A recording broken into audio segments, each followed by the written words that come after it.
9월입니다. 이제 날씨가 선선해지려고 합니다. 9월은 이미 가을로 접어드는 그런 해인데, 우리 교회적으로 보게 되면 하반기 사역이 이제 시작이 됩니다. 제가 오늘 이제 히브리서 10장 24절 25절 혹시 기억력이 좋으신 분은 1월 첫 주, 1월 1일이 올해 첫 주였는데 표 설교를 할 때 이 말씀 가지고 했죠. 이 표 설교, 모이면 행복한 교회라고 하는 표를 설정을 할 때 여러 많은 후보 표들이 있었는데, 그 가운데서 이것을 정하면서 마음에 아주 콕 와닿는 그러한 이제 표였어요. 아주 단순하면서도 명료하잖아요. 모이면 행복한 교회, 가슴에 와닿는 그러한 표였는데, 상반기 동안에 얼마나 우리가 그와 같은 목표를 잘 달성하며 달려왔나 하는 것들을 되새겨보면서 참 우리가 열심히 했습니다라는 마음이 들면 감사한 마음으로 다시 한번 돌아보고, 좀 아쉬운 마음이 있다라고 하면 이번 하반기부터는 더 열심히 해보겠습니다, 이렇게 다짐하는 마음으로 오늘 말씀을 새롭게 한 번 더 들어주시기를 바랍니다. 모이면 행복하다 할 때의 행복이라는 것은 우리 성도들만의 전유물이 아니죠. 예수를 믿든 믿지 않든 모든 인간은 행복을 추구하게 되어 있습니다. 행복이 뭘까 생각해 볼 때 단순하게 정의를 내린다고 하면 만족감이라 할 수가 있겠습니다. 내가 기대한 바, 내가 바라는 바, 내가 원하는 것이 충족될 때 느껴지는 감정, 만족감, 이것을 이제 행복이라고 할 것 같습니다. 그런데 이 행복은 사람마다 다 기준이 달라요. 절대적 기준이 없다는 뜻이죠.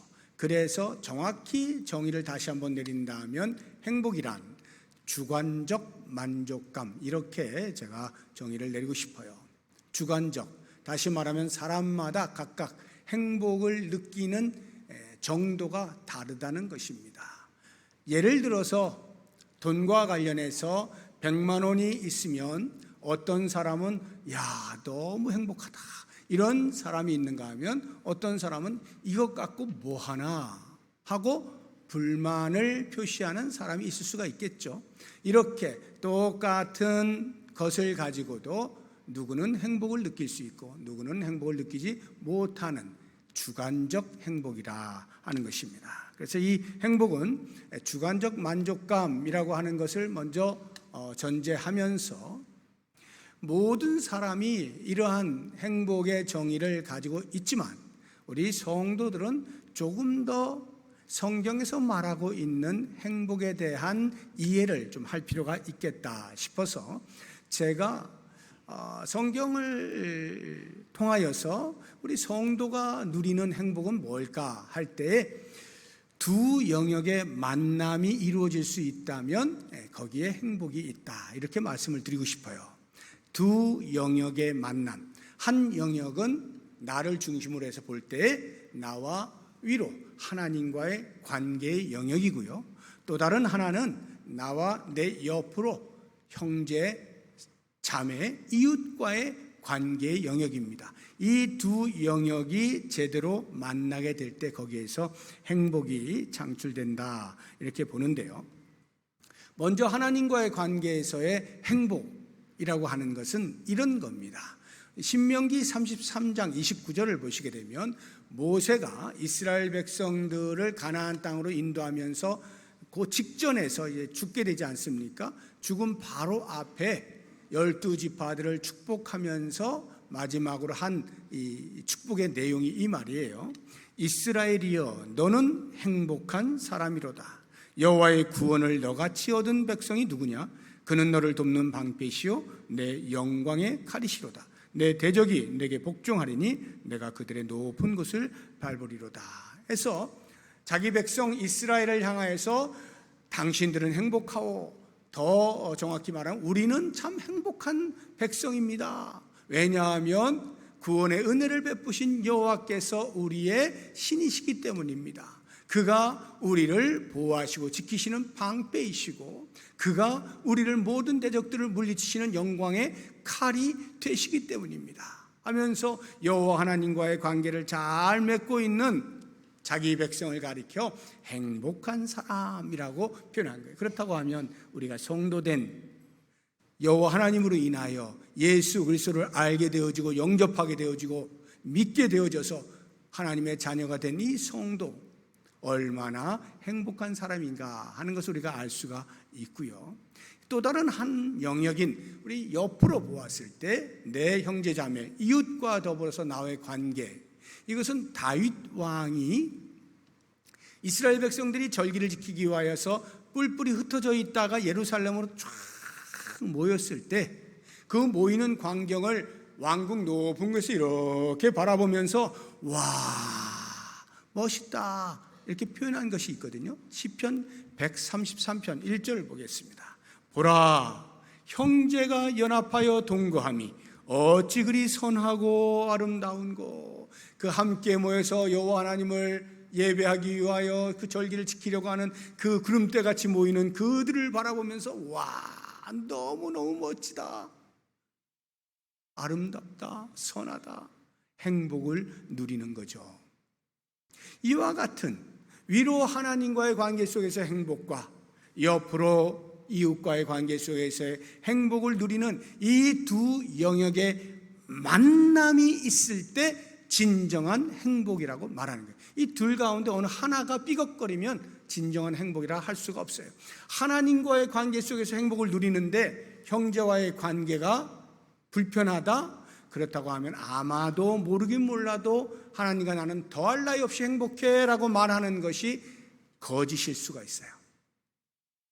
반대로 사람과의 행복은 말할 나위가 없는데 하나님과는 좀 불편해 라고 한다면 그것은 진정한 행복이 될 수가 없는 이유가 궁극의 행복은 하나님과의 관계 속에서 있게 마련인데 이 궁극적 행복이 없으니 무늬만 행복으로 남아있는 것에 불과한 거죠. 그래서 이 둘은 반드시 만나야 되는데 우리가 지난 몇 달 동안에 살펴봤던 요한 1서를 기록한 사도 요한이 강조한 게 그거 아니에요? 형제의 사랑과 하나님 사랑은 하나다라는 거잖아요. 우리 요한일서 4장 한번 보겠습니다. 20절 보면 누구든지 하나님을 사랑하노라 하고 그 형제를 미워하면 이는 거짓말하는 자니 보는 바 그 형제를 사랑하지 아니하는 자는 보지 못하는 바 하나님을 사랑할 수 없느니라 해서 하나님을 사랑하는 자는 반드시 형제를 사랑하게 되어 있는 이 관계, 이 만남 속에서 우리는 진정한 행복을 누릴 수가 있게 되는 것입니다. 이 둘은 뗄 수가 없어요. 동전의 양면과도 같은 것입니다. 그러면 이제 모이면 행복한 교회를 설정하는 데에서 주제 성구가 오늘 우리가 읽은 히브리서 10장 24절 25절인데 이 두 절의 말씀 가운데에서 모이면 행복한 교회 어떻게 하면 될까 하는 것 두 가지로 묵상을 해 보도록 하겠습니다. 그 첫 번째는 우선 모여야 된다, 열심히 모여야 된다 하는 것입니다. 25절을 한번 보시기 바랍니다. 모이기를 피하는 어떤 사람들의 습관과 같이 하지 말고 오직 권하여 그날이 가까움을 볼수록 더욱 그리하자, 더욱 모이자 하는 것인데요. 이 모이기를 피하는 어떤 사람들의 습관, 저는 이것을 편함의 습관이라고 말하고 싶습니다. 편함의 습관. 특별히 최근 3년여 동안에 코로나로 인하여서 모이는 것이 힘들었잖아요. 그러다 보니까 가정에서 주로 모이고 예배 때에도 이렇게 대면하여 예배를 잘 못 드리고 영상을 통해서 각자 있는 자리에서 예배 드리곤 해왔던 거죠.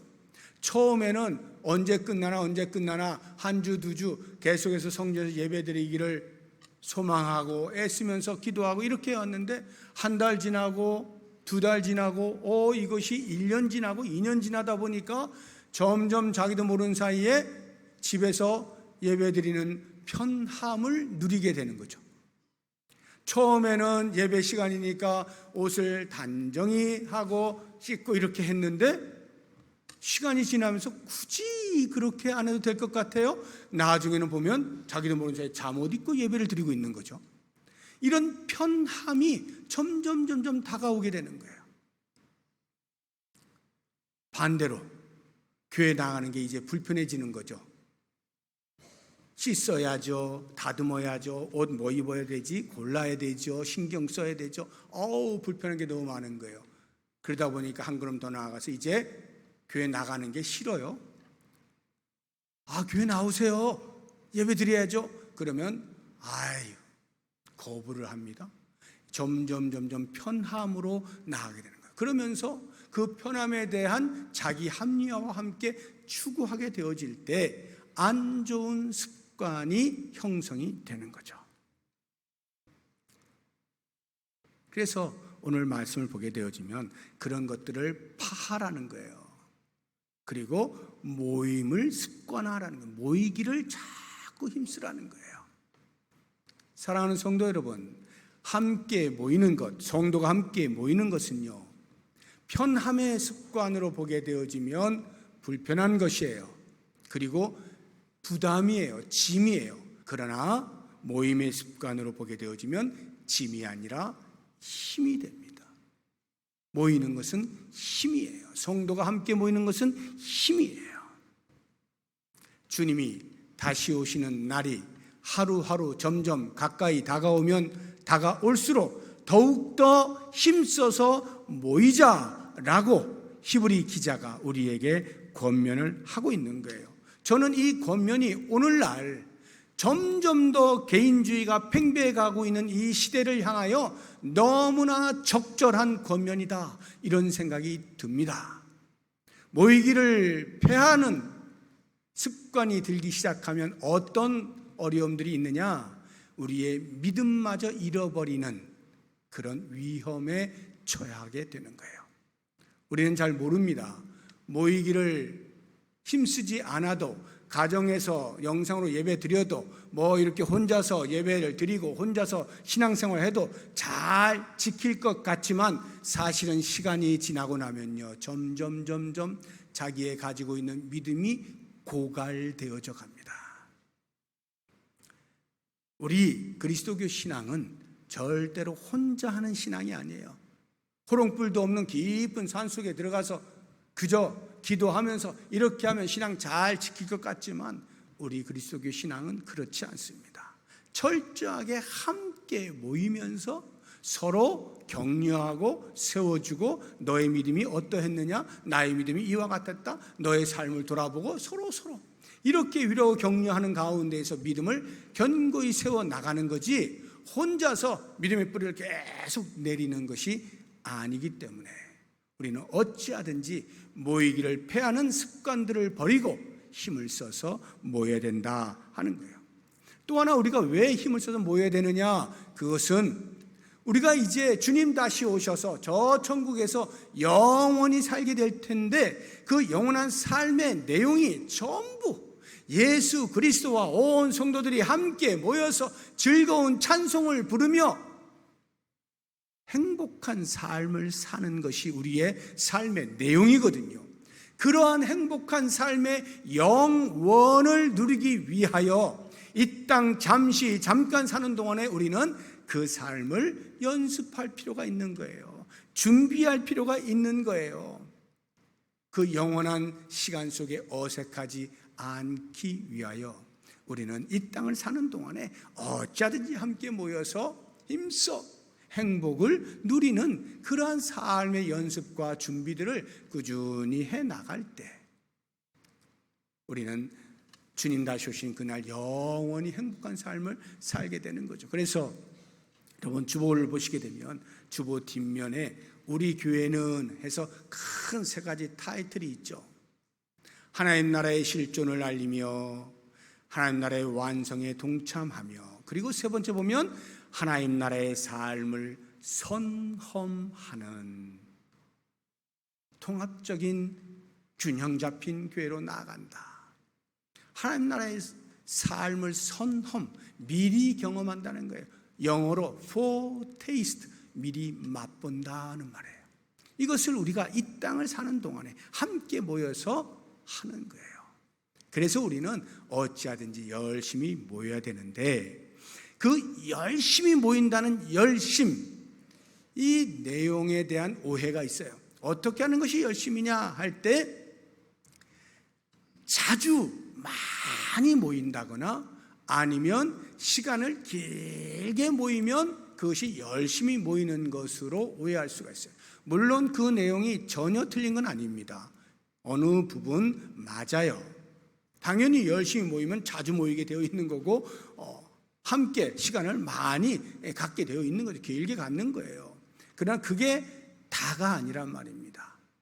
열심의 진의, 어떻게 모이는 것이 열심이냐 할 때 핵심을 놓치면 안 되는데, 그것은 바로 성도의 교제가 얼마나 우리의 신앙의 본질이냐를 알고 인식하고 인지하고 인정하면서 모이는 거예요. 모임의 귀함을 알고 모이는 것, 이게 열심입니다. 그래서 우리가 모일 때마다 아무 생각 없이 모이는 게 아니고요, 기대하면서 설레면서 흥분하면서 그렇게 모이는 거예요.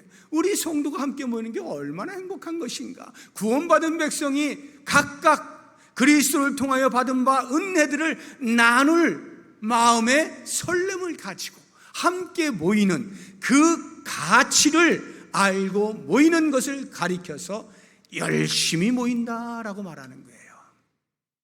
그래서 우리는 모일 때 열심히 모여야 돼요.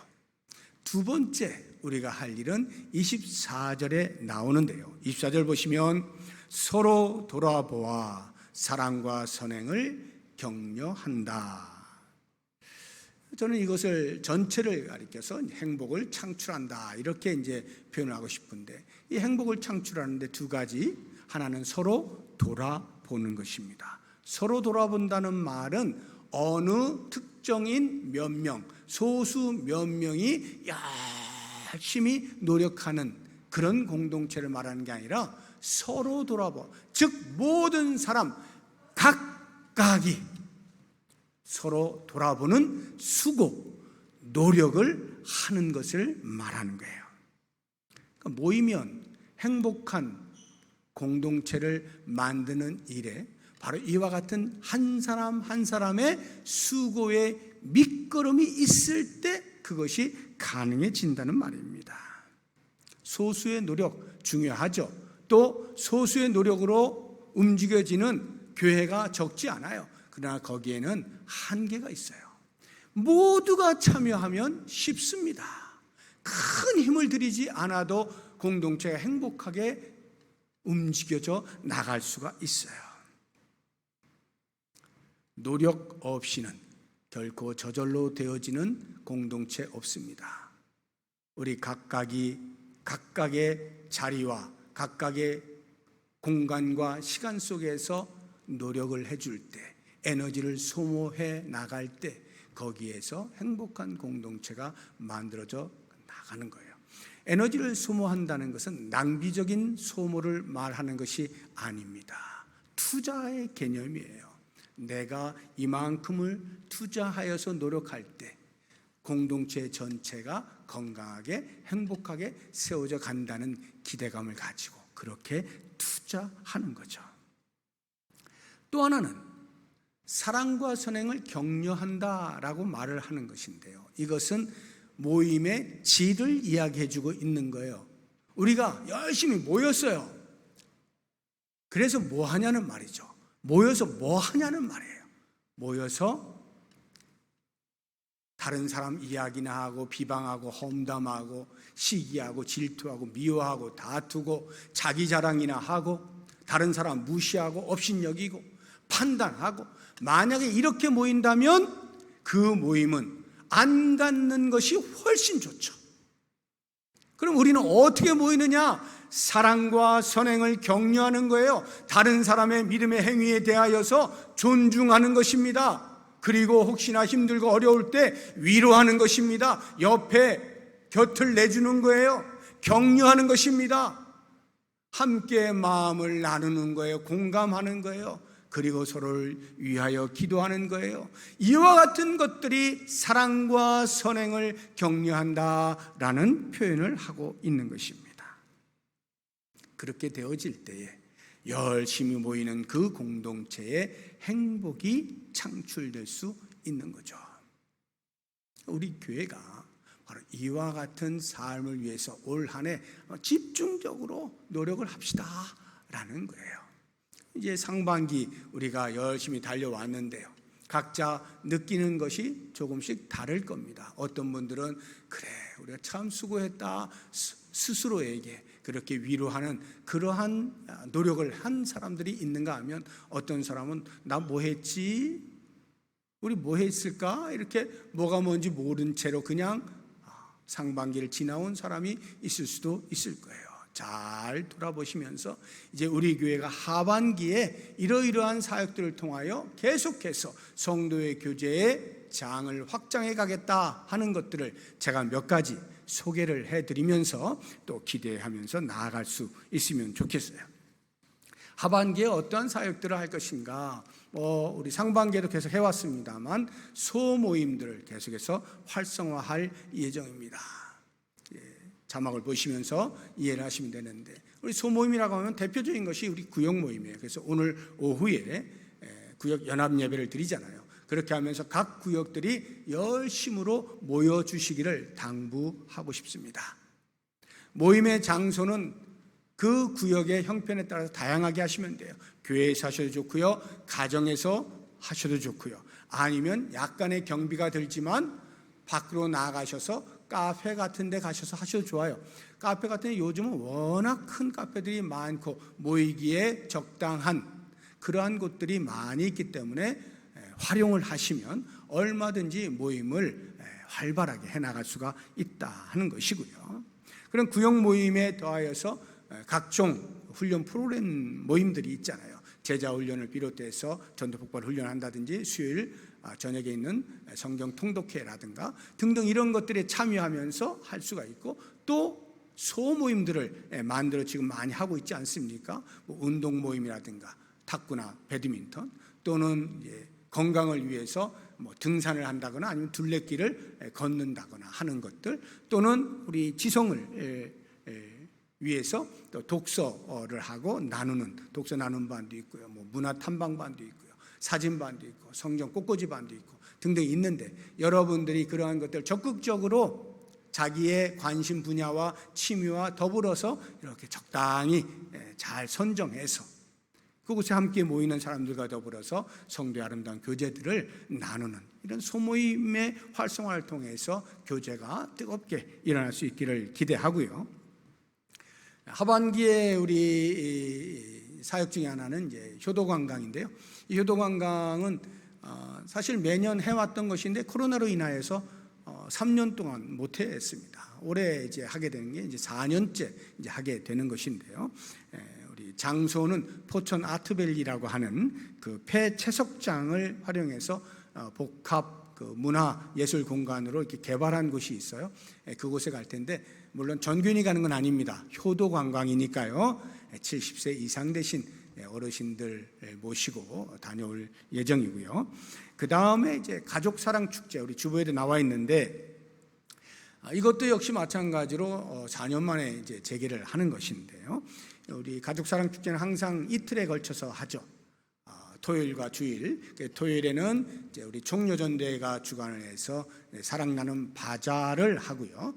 그 다음 주일에는 가족사랑 연합 예배를 드려서 이제 초청을 해서 같이 예배 드리면서 이렇게 가족사랑 축제를 해 왔는데 이제 그동안에 잘 못하다가 올해 이제 재개를 하게 됩니다. 사랑 나눔 바자는 10월 21일에 하게 됩니다. 우리 총여전도에서 이제 주관을 할 텐데 그 여느 때와 마찬가지로 우리 성도 여러분들이 가정에서 쓸 수 있는 물건인데 나는 안 쓰고 있는 이런 것들 기증을 하시면 그것들을 통해서 이제 그 바자를 하게 됩니다. 물건을 가져오시는 것은 아마 오늘 총여전대에서 임원의 결정을 통해서 언제부터 좀 가져오세요 이렇게 이제 아마 통보를 하게 될 터인데 한 10월 첫 주라든지 등등 이렇게 이제 될 것 같습니다. 아무튼 좀 미리 가정에서 준비들을 하고 계셨다가 가지고 오세요 하면은 물건을 잘 이렇게 손질해서 가지고 오시면 될 것 같고요. 그날에는 특별히 우리 영유아 미취학 아동 아이들 그 아이들 대상으로 1일 키즈 카페를 이제 개최할 예정입니다. 영아부 중심으로 해서 그렇게 해서 그 어린 자녀들에 대한 그 교육에 대한 어떤 일환 또는 홍보 또 우리 바자에 참여하는 젊은 부부들이 자유롭게 할 수 있도록 이런 여러 가지 목적을 가지고 이제 진행할 텐데 그러한 것 있다 하는 것 기억하시면 되고 그 다음 날 있게 되어지는 이제 가족사랑 연합 예배 때는 뭐 모든 분들 다 모시고 올 수 있습니다. 특별히 우리 교회적으로 이제 타겟을 삼는 것은 이 오랜 코로나로 인하여서 영상에 익숙해지신 분들 또는 어찌어찌 하다 보니까 자기도 모르게 믿음의 자리에서 좀 잠깐 이탈하신 분들 우리는 그런 분들을 쉰자라고 부릅니다. 신자가 아니라 쉬고 있는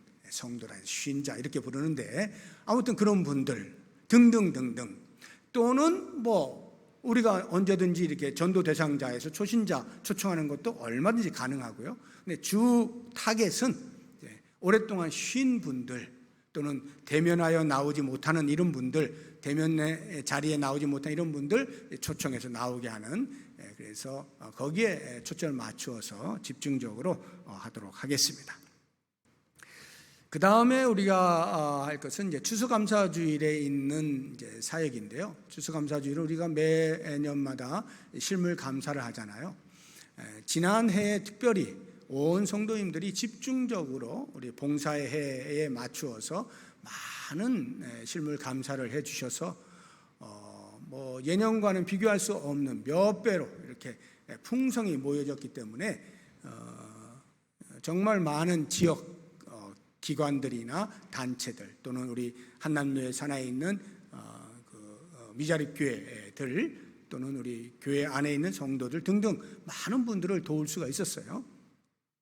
이제 올해도 이제 기대를 합니다만 뭐 그 정도까지는 아니어도 됩니다. 우리 평소에 하는 정도면 되는데 중요한 것은 제 마음속에 이번에 하면서 올해부터는 실물 감사를 이제 매년 우리가 어차피 추수감사주의를 기해서 늘 하고 있는데 다른 건 몰라도 양 얼마나 많이 이 양은 몰라도 참여율은 높여야 되겠다 하는 생각이 들었어요.